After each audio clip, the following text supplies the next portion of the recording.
Démocratie municipale et participation citoyenne, quels enjeux? Petit état des lieux.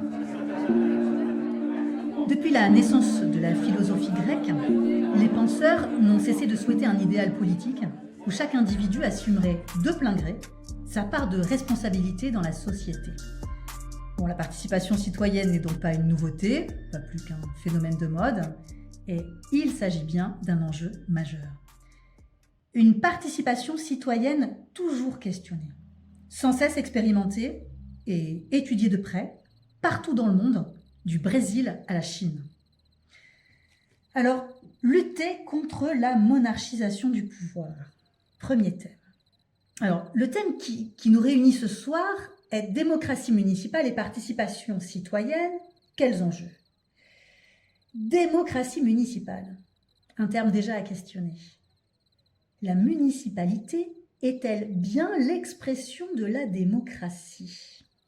Le type même de pouvoir octroyé au maire est-il bien en phase avec le terme démocratie? Bon, même si les lois ont évolué et que depuis 1964, le conseil municipal dans son ensemble est concerné par les décisions et non le maire seul. Néanmoins, on peut s'interroger.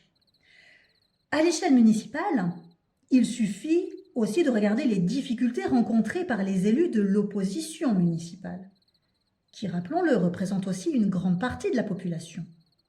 Manque d'informations, délai très court pour étudier les dossiers en amont des conseils municipaux.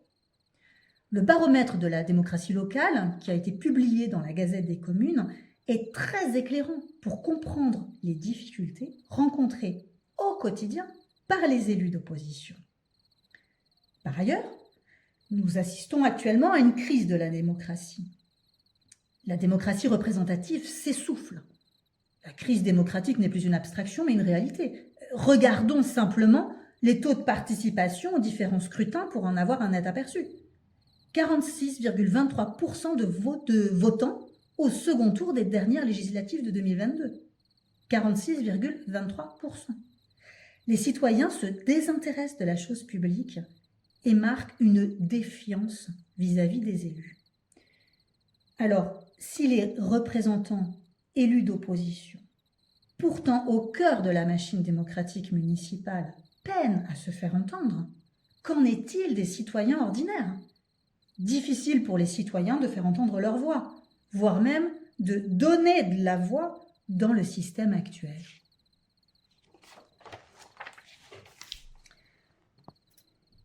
Mais d'ailleurs, pourquoi vouloir à tout prix une participation citoyenne quand un citoyen a déjà voté pour ses représentants?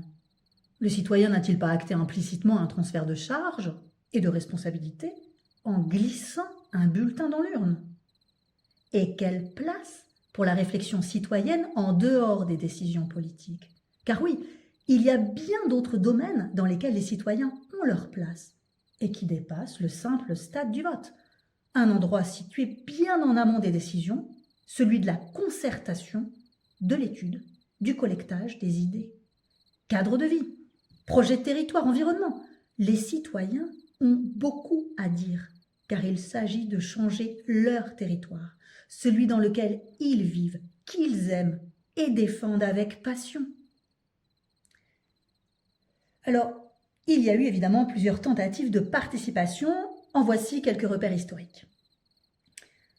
De nombreuses tentatives et expériences ont donc vu le jour en France pour éviter la verticalité du pouvoir et redonner de la place aux citoyens. Que ce soit à l'échelle nationale, régionale, départementale ou locale, différents modes de participation existent. La participation, la consultation ou la concertation citoyenne, trois termes différents avec des enjeux différents. Et depuis les années 60, on assiste à une véritable explosion des dispositifs directement liés à l'évolution des politiques de la ville. Dans les années 70, on a vu l'apparition des GAM, GAM pour groupes d'action municipaux. Ces groupes sont nés de la volonté des habitants de s'impliquer pour investir les décisions liées à leur cadre de vie. On est dans un contexte d'une ville en pleine reconstruction. Un développement très important des banlieues souvent excentrées, des centres-villes, où il n'y a pas de services de proximité. Et ces groupes d'action municipaux visaient donc à redonner de la place aux habitants pour qu'ils soient également acteurs de leur environnement. Dans les années 80, là, c'est le développement social des quartiers, les fameux DSQ, où on a également vu les CUCS, les fameux contrats urbains de cohésion sociale. Il s'agissait là de faire participer les habitants pour traiter toutes les questions qui les concernent directement. Enfin, la Commission nationale du débat public, la fameuse CNDP, a été créée en 1995, réformée en 2002, et cette commission est en charge des débats pour les très grands projets d'aménagement.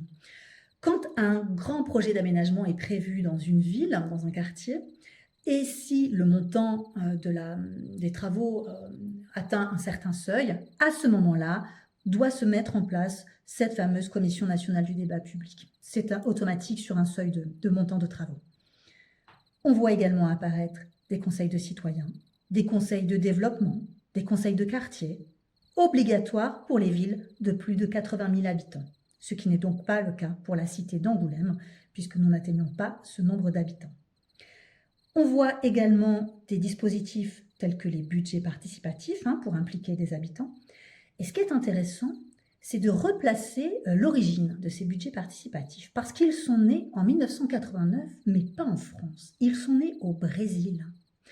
Et ils ont largement été utilisés dans bien des pays depuis, et largement utilisés en France dès les années 2000-2005 par les lycées, et notamment en région Poitou-Charentes, avec la présidente de région, Madame Ségolène Royal, qui avait mis en place ces dispositifs dans tous les établissements, dans tous les lycées de Poitou-Charentes, pour rendre acteurs les lycéens dans les changements de leur établissement. On a également vu apparaître, il n'y a pas si longtemps que ça, la Grande Convention citoyenne, ainsi que le Grand Débat national. Autant de termes, groupes d'action municipaux, DSQ, CNDP, Conseil des citoyens, etc. Autant de termes que vous connaissez sans doute déjà, sans jamais vraiment en entendre les contours réels. Ce n'est pas simple de se repérer en effet. Nous allons évoquer maintenant un autre thème intitulé « De l'institutionnalisation de la démarche participative à la privatisation ». Aujourd'hui, on l'a vu, les dispositifs sont donc nombreux et on en arrive même à une véritable institutionnalisation, voire même à une véritable professionnalisation des dispositifs. En 2019, on voit la création du CIPC, Centre interministériel de la participation citoyenne. Ce centre interministériel propose un accompagnement stratégique et méthodologique aux ministères et aux services de l'État qui souhaitent assister les citoyens à l'élaboration des politiques publiques. Cet accompagnement permet de mettre en œuvre un cadre de participation sincère, transparent et rigoureux, précise le texte de présentation. C'est donc ici un réseau, un catalogue d'outils et de prestataires privés mis à disposition pour mettre en place sur le terrain une démarche participative. Et là, on commence à voir un petit peu l'essor de cet outil et par conséquent l'explosion de cette privatisation. Parce qu'au départ, il y avait des associations militantes qui œuvraient pour mettre en place sur les différents territoires des démarches de participation citoyenne. Puis après, il y a eu des cabinets privés qui se sont créés, mais qui ont été créés par des militants. Des militants qui avaient vraiment une vraie conscience politique, une vraie générosité. Désormais, ce sont des cabinets de consulting qui proposent leurs services. Aujourd'hui, on assiste à un développement d'une véritable ingénierie de la participation. Des dispositifs clés en main pour les élus, tirage au sort, échantillon de population. Vous n'avez plus qu'à sélectionner la démarche que vous souhaitez, vous cochez et quelqu'un viendra la mettre en place pour vous. L'enjeu est clair, faire participer pour légitimer une action des élus, et donc pour ça, les élus vont aller puiser dans ce catalogue l'outil qui pour eux semble le plus approprié. Mais quelle place pour les citoyens de l'invisibilisation aux gadgets instrumentalisés? Finalement, les citoyens qui pourraient trouver ici leur place, une place active, une place pour faire entendre leur voix, peuvent se sentir utilisés à des fins politiques, instrumentalisés, voire même gadgetisés, les élus pouvant ainsi donner le change sans changer la donne. On fait participer, mais en fait on ne changera pas le projet, c'est juste histoire d'avoir une petite paix des électeurs. Il devient difficile de trouver des participants pour participer à la démarche participative également. Sentiment que pour les gens, les habitants, les citoyens, participer finalement ne servira à rien. Est-ce qu'on assiste à un désenchantement de la population ? Et si on regarde de près qui participe, on se retrouve toujours avec le même écueil. Depuis les groupes d'action municipaux, les fameux GAM évoqués tout à l'heure, qui ont été créés dans ces années 70, le profil des citoyens impliqués est toujours le même. Moins de 1% de la population participe à des dispositifs participatifs. Les personnes sont souvent investies par ailleurs, dans des associations, auprès des parents d'élèves notamment et autres. Ils sont issus de classes moyennes, âgés et peu diversifiés ethniquement. Et l'on constate également qu'ils sont, dans la majeure partie, déjà impliqués dans le vote. Finalement et paradoxalement, le développement de ces dispositifs s'accompagne d'une incapacité persistante à rendre la fabrique de l'action publique et donc de la participation citoyenne plus démocratique. Et comment rendre attrayante la participation quand les dispositifs eux-mêmes sont complexes et opaques pour les citoyens qui sont éloignés de la chose publique? La question est, quelle participation nous voulons? À quoi tout ça doit-il servir? Pour qui? Comment? Et quel citoyen idéal dans et pour quelle démocratie municipale? La participation, un véritable tremplin pour une appartenance territoriale. Il existe heureusement de nombreux exemples positifs, notamment à l'échelle locale. Et c'est d'ailleurs peut-être le plus motivant. C'est l'endroit où il existe un fort sentiment d'appartenance, l'échelle locale. Les citoyens se sentent appartenir fortement à leur territoire. Nous avons de nombreux exemples de projets participatifs réussis, et notamment l'exemple de la ville de Kingersheim, une ville de 13 000 habitants, située près de Mulhouse, en Alsace. Cette ville a mis en place, il y a maintenant un bon moment, un conseil participatif pour toutes les grandes décisions de la commune.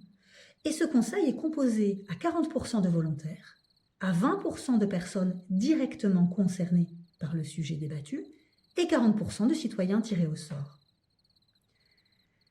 D'autres exemples existent, vous pourrez en retrouver évidemment, et nous parlerons plus tard de l'exemple, vous retrouverez dans un autre podcast l'exemple de la ville de Marmande.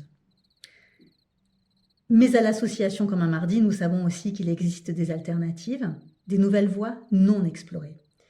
Nous avons à cœur de mettre en mouvement nos idées en s'appuyant dès aujourd'hui sur les expériences et les réflexions d'intervenants divers. Parce que si les constats sont faits, tout reste à faire. Et surtout, parce que ce sont les démocrates qui font les démocraties et c'est le citoyen qui fait la République. Ça, c'est une phrase de Georges Bernanos. Et nous pouvons même aller jusqu'à dire « ce sont les démocrates qui font les démocraties et ce sont les citoyennes et citoyens angoumoisins, angoumoisines qui font la République des idées ».